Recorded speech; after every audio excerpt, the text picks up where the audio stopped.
Hello everyone and welcome back to Pathshala. पिछली video में हम सभी ने साइकोलॉजी का ओरिजिन पढ़ा था। ओरिजिन ऑफ साइकोलॉजी क्या होती है, और इसी के साथ साथ हमने उसके फैक्ट्स जाने थे और 3 फोर्सेस जाने थे साइकोलॉजी को लेकर।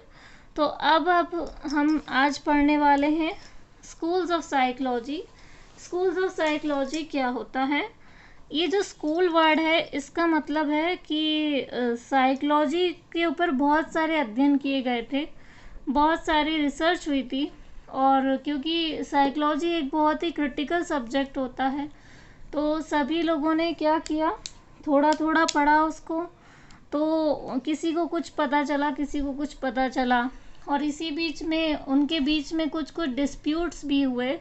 बेसिकली ये डिस्प्यूट के बारे में ही है कि किस किस को ये लगा कि पहले साइकोलॉजिस्ट ने जो बताया वो सही बताया। जो अब हम सब की अपनी अपनी एक ऑब्जर्वेशन होती है, तो किसी ने कहा कि नहीं भाई ये चीज़ सही नहीं थी, ये चीज़ आपने छोड़ दी, और या फिर उन्हें लगा कि ये चीज़ शायद मेरे वाले से बेटर थी। तो इस तरीके से उसकी कुछ अपनी ही ब्रांचेस बन गई, अपने ही स्कूल्स बन गए, जिसके कारण इसको बांट दिया गया। 7 अलग अलग स्कूल्स में बांटा गया। तो अब शुरुआत करते हैं हम स्कूल्स ऑफ साइकोलॉजी की। मेनली 7 स्कूल्स ऑफ साइकोलॉजी होती है।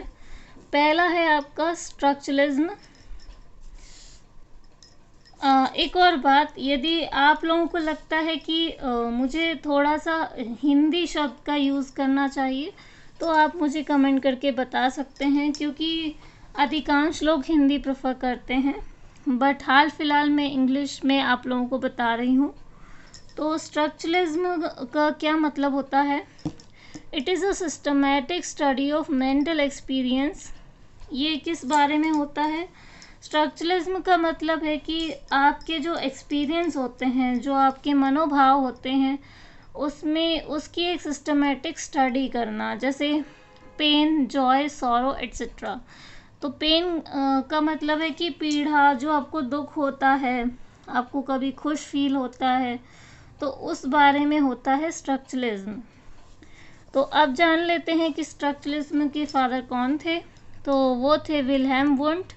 ये एक जर्मन साइकोलॉजिस्ट थे। तो स्ट्रक्चरलिज्म को कॉइन पहली बार किसने किया? उन्हीं के स्टूडेंट एडवर्ड टिचनर ने। He experimented and observed human thoughts, feeling and sensation through introspection method. इन्होंने क्या किया, एक एक्सपेरिमेंट किया था जिसे कहा जाता है इंट्रोस्पेक्शन। इंट्रोस्पेक्शन एक तरह की प्रोसीजर होती है साइकोलॉजी में, जिससे ये पता किया जा सकता है कि मेंटल एक्सपीरियंस क्या क्या होते हैं हमारे। तो यहाँ पे एक नोट दिया है मैंने। He also opened a psychological laboratory Leipzig in 1879.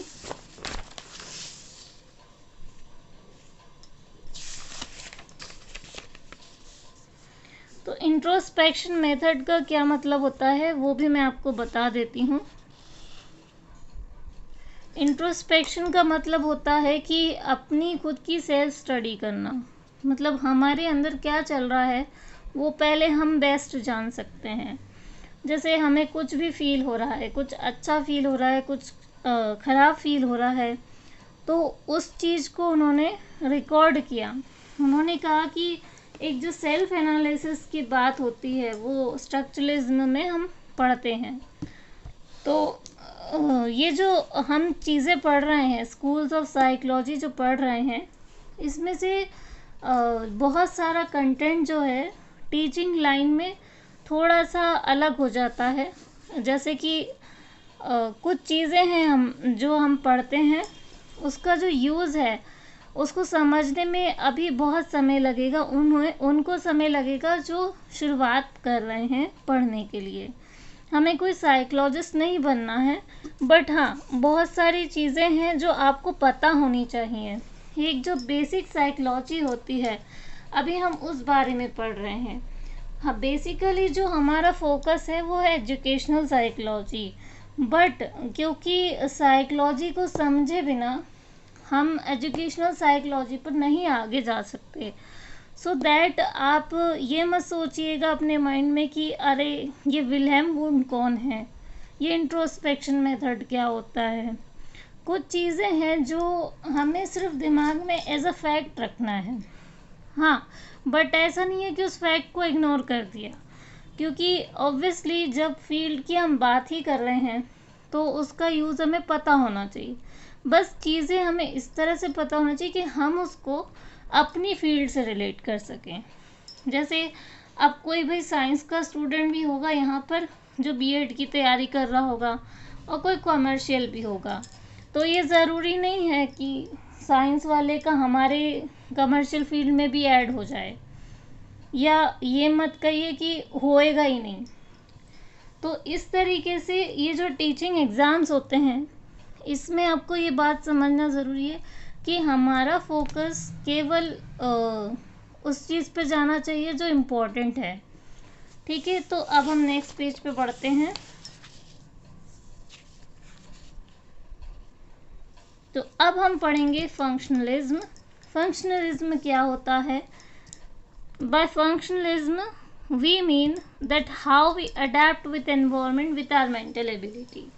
Functionalism, जैसा कि आप फंक्शन वर्ड से ही समझ सकते हैं, फंक्शन का मतलब ये हुआ कि हम अपनी जो मानसिक प्रतिक्रियाएं हैं वो अपने एनवायरनमेंट के साथ कैसे देते हैं।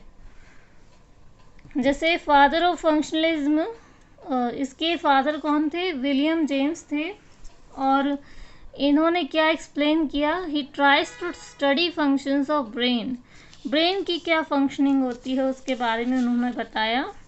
इनकी एक बुक थी जिसका नाम था प्रिंसिपल ऑफ साइकोलॉजी, और इनके एक स्टूडेंट थे जिनका नाम था विक्टोन काल्किन। अभी अभी हमने इनके बारे में पढ़ा था। First women chairman of American psychology association. तो ये बहुत छोटे सा एक हमने डेफिनेशन पढ़ी। इन्होंने बताया कि हमारा जो ब्रेन है वो हमारे एनवायरनमेंट के साथ एक्चुअली मेंटल एबिलिटी की बात कर रहे हैं कि ह्यूमन जो है वो अपने एनवायरनमेंट से सीखता है, कैसे वो अपने आप को एडजस्ट करता है एनवायरनमेंट के साथ। क्योंकि हम जो भी कुछ करते हैं पहले उसको सीखना पड़ता है हमें। यहाँ पे एबिलिटी की बात की गई है कि जैसे आपने कुछ भी जो चीज़ें आपको नहीं आती तो वो आप अपने एनवायरनमेंट से धीरे धीरे सीखते हैं। तो यहाँ पे उन्होंने ये बताया है। और अब हम पढ़ेंगे psycho analysis. This is very very important. तो इसका मीनिंग पढ़ लेते हैं। First of all, psychoanalysis is a theory which encompasses the idea that all people have unconscious thoughts। ये एक बहुत ही इम्पॉर्टेंट ब्रांच है साइकोलॉजी की। साइको एनालिसिस के जो फादर थे वो थे सिगमंड फ्रॉइड, जो एक न्यूरोलॉजिस्ट के नाम से भी जाने जाते हैं। तो इन्होंने बताया कि इन्होंने एक बहुत ही अच्छी चीज़ खोजी थी साइकोलॉजी में। इनका बहुत बड़ा नाम है साइकोलॉजी में। हर साइकोलॉजिस्ट का इनका नाम पता होगा, क्योंकि सिगमंड फ्रॉइड बहुत ही मतलब ऊंचा नाम है इनका साइकोलॉजी में, क्योंकि इन्होंने एक ऐसे सब्जेक्ट को टच किया जो कोई और नहीं कर सकता था, और इन्हें बहुत क्रिटिसाइज़ किया जाता था। बहुत फेलियर के बाद इन्हें ये नेम और फेम मिला। तो इन्होंने क्या एक्सप्लेन किया? He has divided 3 stages of mind. इन्होंने माइंड को 3 स्टेजेस में डिवाइड किया कि माइंड की 3 अवस्था होती है।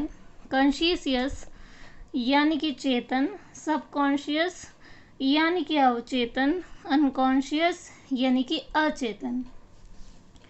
इसमें कंफ्यूज मत होइएगा कि सबकॉन्शियस क्या है और अनकॉन्शियस क्या है। तो आगे बढ़ते हैं। He believes that dreams are the reflection of unconscious mind. तो इन्होंने बताया कि जो माइंड है हमारा वो 3 स्टेजेस, उसकी 3 स्टेजेस के बारे में इन्होंने बताया। कॉन्शियसनेस का मतलब होता है कि कोई भी काम आप एट प्रेजेंट जो भी एक्टिविटीज़ करते हैं, जब आपका जो माइंड है और जो आपकी बॉडी है बिल्कुल स्थिर है, स्थायी है, जब हमारे दिमाग में थॉट्स ही नहीं होते, तो उसे आप कॉन्शियस कहते हैं। और सबकॉन्शियस का मतलब होता है कि ये एक बहुत ही क्यूरियस टॉपिक है। मैं इस बारे में वैसे अपने योगा के सेशन में बता चुकी हूँ, बट स्टिल अभी हाल फिलहाल हमारा फोकस है टीचिंग सब्जेक्ट, सो दैट मैं इसको थोड़ा छोटा डिफाइन करूँगी।